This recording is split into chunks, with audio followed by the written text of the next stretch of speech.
Nothing says Australia quite like the Opera House. 60-plus women.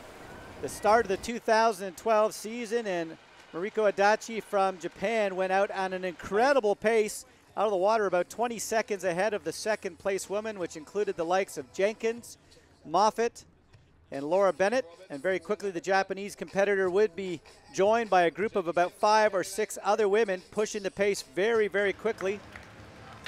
A group of 29 women would eventually be the lead group, with a chase group some 40 seconds down at one point that included the likes of Emma Snowsill, Gwen Jorgensen, and as well Nicola Spirik.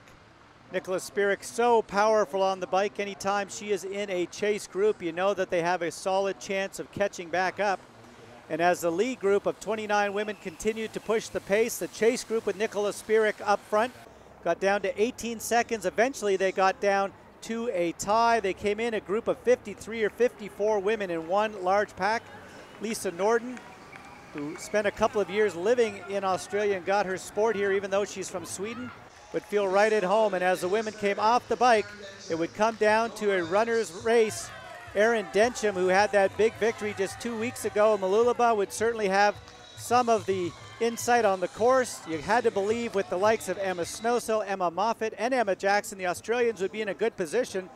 But Erin Densham would be the Aussie coming through. Andrea Hewitt, who was third at last year's Sydney race, would start to fall off the pace. It would come down to Helen Jenkins, the winner on the London course last year, and the Olympian two-time world champion, along with Erin Densham. And as the women went side by side with a mile to go, it would be Erin Densham pulling away. She had more on the line, had to show the selectors that she would be the woman to beat.